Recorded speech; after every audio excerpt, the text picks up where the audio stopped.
Well, good Tuesday morning, friends. Mark Holmes here with my buddy Cowboy Joe Boo, as well as Joe Bear in the house. And as always, I want to say thank you all for watching, commenting, subscribing, and being part of the Joe Boo Sports Report. Without you guys, as well as you ladies, you know that this literally does not work. So let's get open for business and let's wake up the football gods. I hope everybody's doing great on this Taco Tuesday. I hope all your taco dreams come true. But I have to say that I'm truly concerned.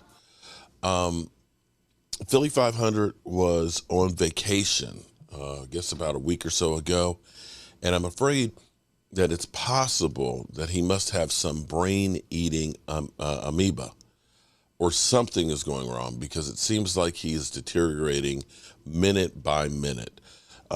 Literally, he is taking anything, any comment by anyone, and looking at it as a way of saying that the Eagles are better.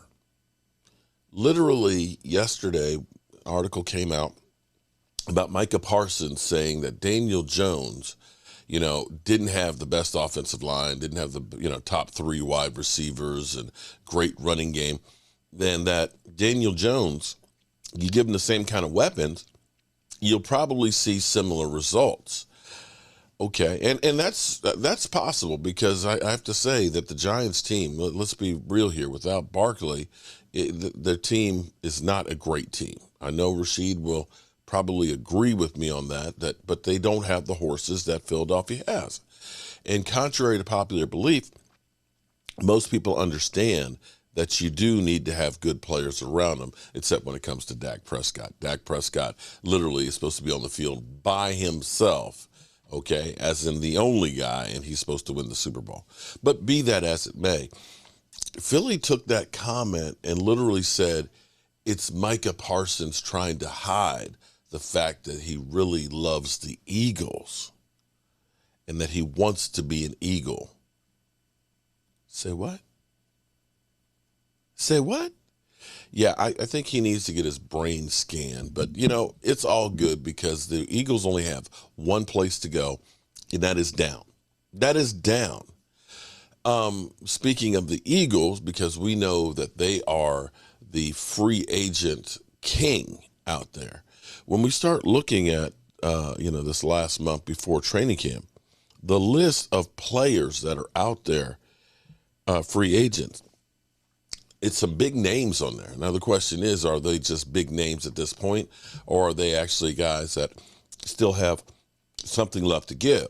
You got Dalvin Cook, you got DeAndre Hopkins, Carson Wentz, the Bear Hunter, Eli Apple's out there, Julio Jones, Will Compton, DJ Fluker, of course, Zeke Elliott, Jarvis Landry, Marcus Peters, Matty Ice, Quan Alexander, Kenny Galladay. Wow, Kenny Galladay's out there. Maybe the Giants should sign him. Matt Leonidas, he literally turned over. Leonard Fournette, Dwayne Smoot, Casey Hayward, Ndamukong Suh is still out there. Carlos Dunlop, Melvin Gordon, Mercedes Lewis, Ronald Darby, Logan Ryan, George Fant, Yannick Ngakoue, John Johnson, Giovanni and Clowney, who's always been linked to, should the Cowboys go sign that guy? Hell no, he's a bust. Kyle Van Noy, Ben Jones, Robert Quinn, Shelby Harris, T.Y. Hilton, which, should the Cowboys consider that one? We'll visit that one later. Trey Flowers, which is interesting to see Trey Flowers, because here's the thing that's interesting with Trey Flowers. The same year that D-Law got his extension, New England let Trey Flowers walk, and he signed a big fat contract with the Lions. If you look at their numbers for those next 2 years, they were pretty much similar between the two. New England got a comp pick, saved some cap money, and here we see Trey Flowers is still unemployed. Now, I'm not saying that the Cowboys should have let go D-Law, but it's interesting to look to see the money that you spent, was it worth it? That's not for me to answer, but Just putting it out there.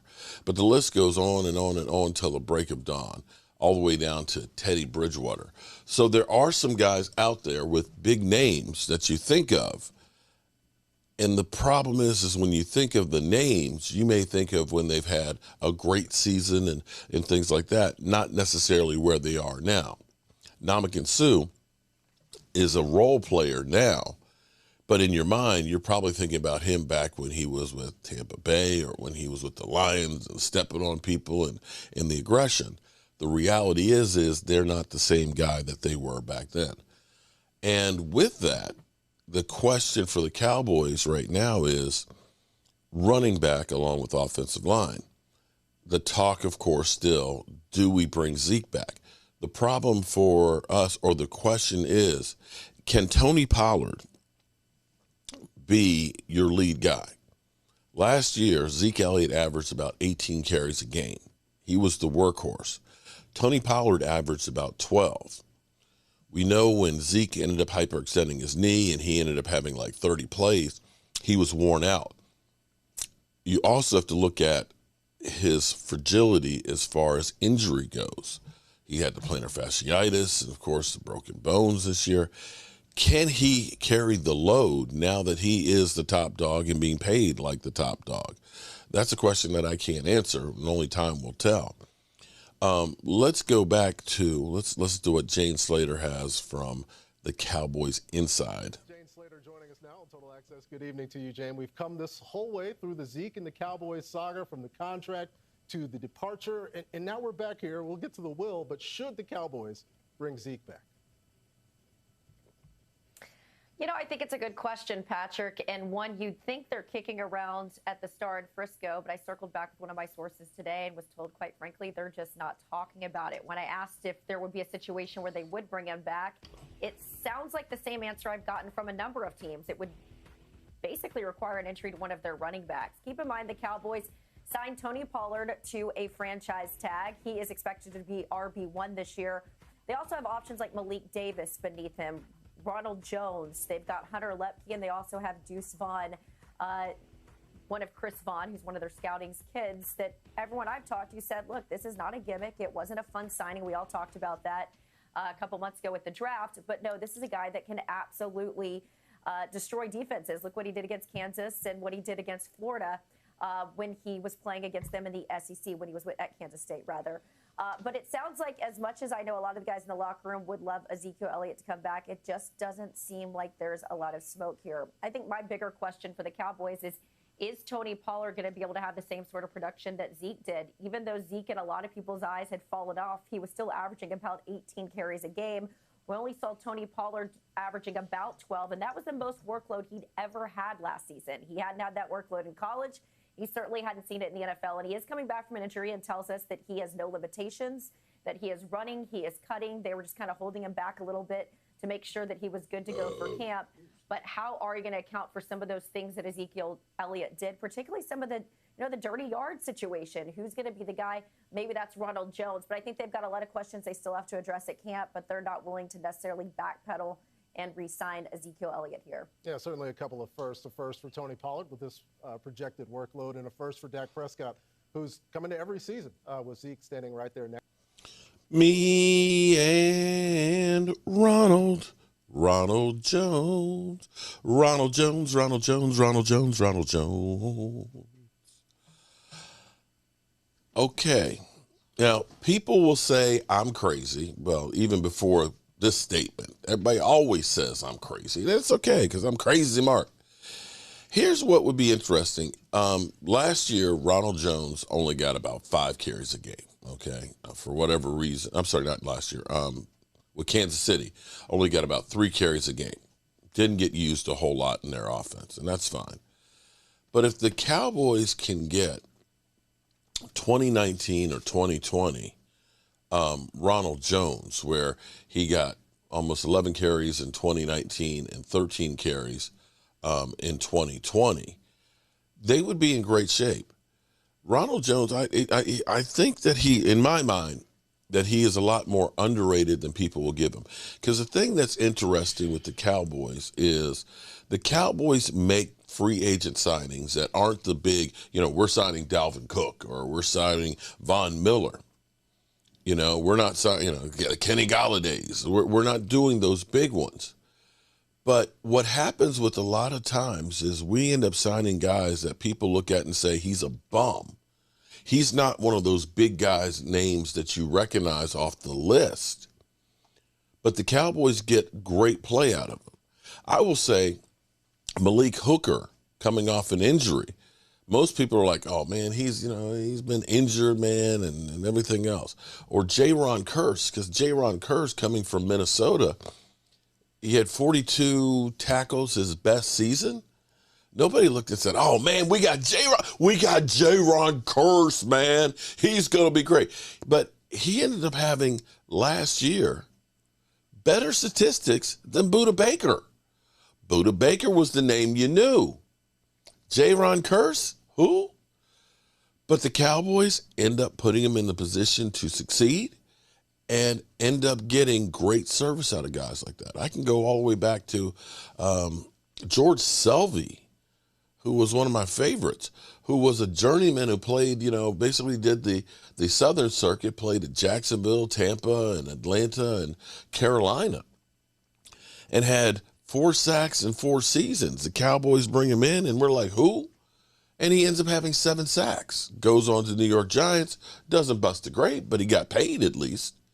So don't poo-poo a signing. Trust the process with the Cowboys. They are better at finding diamonds in the rough more than you think. Because let's just look at 2020, because this is actually amazing. 14 carries a game, okay? 98 yards, 5.1 yards a carry.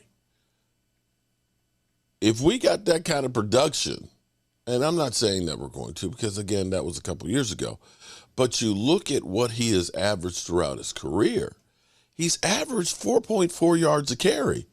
That's not exactly chump change.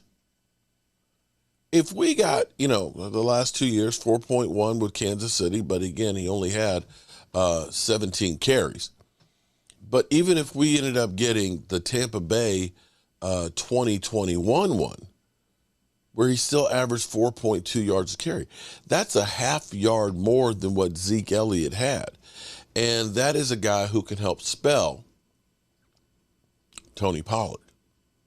I'm not saying that he's going to be Dalvin Cook, but I think you have a serviceable back right there, and he may, in fact, be the wild card. He may be that free agent signing that we look back and say, that was $1 million that was well spent.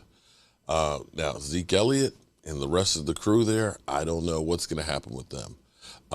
As far as running backs go, it's been crazy when you start thinking about guys like Dalvin Cook and things like that, that literally right now, they don't have a team. They don't have a team, and they're not going to get anywhere near the amount of money that they're looking for. Here's the breakdown of the running back market from ESPN. Off to Cook. Hand off Elliott. Barkley to the left sideline. Keep running. The end zone hits the pylon. Ball game. Bye-bye, Josh.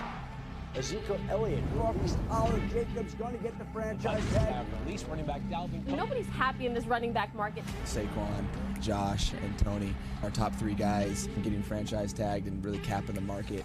To say, nope, you're going to have to risk it all again on a 1-year guaranteed contract is just tough for me to accept. They're not appreciating the running back position. I want to be a John for life. I'm not trying to reset the running back market. When you have Josh Jacobs, when you have Saquon Barkley, running backs that came in doing it the right way, they should be getting paid. Running back market has been a hot topic of conversation this offseason, and our own Adam Schefter dove into the tagged running backs, the franchise tagged running backs, in his annual offseason questions series. At the quietest time of the year, there's still significant work that looms for the Cowboys and Tony Pollard, the Giants and Saquon Barkley, and the Raiders and Josh Jacobs. Touchdown, Raiders! Teams have until Monday, July 17th to sign their franchise players to multi-year contract extensions. Would you play on the tag? We got to July 17th, right? So I guess I would make those decisions or start thinking about that when July 17th comes. If no long-term deals are reached by then, there will be questions about when each player will report to camp, what type of shape they'll be in, and what will happen to them next offseason. Pollard, Barkley, and Jacobs already have proven they're invaluable to their teams. They are. Catch Barkley! Touchdown, Giants! Their value continues to be debated due to a running back market that has been, at best, flat. I think it has so much to do with how the game has changed. That's been towards a heavier shift towards the pass. Running backs are just not getting as many carries in total. Pollard finished third among running backs last season in yards per rush. Barkley had the league's fourth most rushing yards, and Jacobs led the league in rushing. Still, these players have watched other positions taken care of in a way running backs are not. They certainly are not. Down, Cowboys! Reinforcing this football truth. As dependent as some teams can be on running backs during the season, they are rarely treated that way in the offseason. Let's put this into context for you. Here are all the offensive players making at least $25 million guaranteed on their current contracts. Plenty of tackles, quarterbacks, and wideouts, but only 3 running backs: Christian McCaffrey, Alvin Kamara, and Derrick Henry. All those guys signed 3 years ago, by the way. These are not new contracts that they're on. They're almost 3 times. And you won't see any more like that. Making that kind of guaranteed money. So, Orlando, as a tackle, when you look at this, I mean, your position does very well. The market seems to go up every single year for that position, as it does with most, but not for running backs. What do you think? I mean, man, it's really unfortunate just because of the way the game's gone to a pass-centric style offensive system for most teams, and we're paying these quarterbacks so much money, man. That's what people are coming to see. And, man, it's very unfortunate because I believe guys like Saquon Barkley deserve the money they get. And not just because of what they do in the run game, but what they do in the pass game. Catching the ball out of the backfield, what he's doing in protection is so important to the success of an offense. And, you know, obviously I know Coach Kafka out there, man, how important that is for him. But, man, I mean, it's a very undervalued, underappreciated position, man, that, you know, for a long time held a lot of value in this league. But, you know, so many people have been able to win without him that, you know, the arrogance of it is that they can move on from the position. Cheaper options. Your point about pass protection being undervalued is really interesting, Orlando, because I would argue one of the best pass protecting backs in the entire NFL, Ezekiel Elliott, is still unsigned, which suggests that teams might not be valuing that. I'm going to flip this a little bit because I think the other side of the whole running backs don't matter phenomena is the belief amongst front offices and coaching staffs that offensive linemen matter more and play a bigger role in rushing productivity. Bigger bang for the buck. Draft, I was talking to a coach on the offensive side about whether Bijan Robinson, Jahmyr Gibbs might go early, and he said to me, I'd rather have a guard in the first round. And that's reflected when you look at the franchise tag values. Dan alluded to these. Over the last 8 years, as running back franchise tag has actually gone down, offensive lineman's franchise tag has gone up 40% in that time. And you see it in the decision-making of really smart teams like Philadelphia, a team that has probably the best run-blocking offensive line in football, and decided running back is a position we're not going to invest in heavily this offseason because we know that whoever we put behind that offensive line is probably going to be pretty efficient. And you really see that when you look at the best run games in the NFL, they tend to be the ones with very strong offensive lines in terms of run blocking. I think the running back market is a situation where multiple things can be true. I mean, look at the last 5 Super Bowl champions. None of them had a heavy paid running back. That's not my opinion. That's a fact. Orlando said something that I found interesting. So he was talking about how the pass catching option of backs has become more important and the pass protection. I think part of it is really smart offensive coaches have taken the traditional third down back. When, you were a kid, the third down back was the guy that you would bring in, like the Kevin Falks of the world. Pass pro and James pass Washington. They run those guys out on first down now because of the way that the game has changed. So they think that the back or the value of that back is a little bit more flexible because you can use them on first downs now. I think second of all is, and it's interesting to ask you this question, Orlando, the scheme that we've seen the Gary Kubiak, Mike Shanahan scheme start to dominate the NFL. Absolutely. Nina just talked about a guy who was like, I'd rather have a guard. You as an offensive lineman, this puts you in a tough spot, but I'm interested in your perspective. Yep. Do you think that if your 5 offensive line are good enough in the run game that you can plug and play any back? Or do you think that the back has to really marry who the offensive line or what the offensive line is best at? Yeah, I think honestly, it's collectively, it all has to marry from the system to the offensive line to the running back. And in some situations, man, some teams are still behind in their offensive system where their run game formations do not match their pass game formations. So teams know that when they're in certain formations and personnels, they're running the ball. But I feel as though everything has to marry up. You know, you cannot have a really good offensive line and not a good back because those holes won't get seen, they won't get ran through the right way, you know, and vice versa. You know, I look at, you know, my guy Pacheco last year, what he was able to do, man. I think as a collective perfect marriage. there's a perfect marriage. You know what I mean? Well, see, the thing is, and we'll go into this more because the light bulb kind of went off on it. The thing is the problem with having a workhorse back and a true running formation is defenses know how to counter it. We know to put 8 men in the box and stuff, and you're not able to pass as effectively. This is, to me, where 12 personnel comes in great because you can do so many things with it.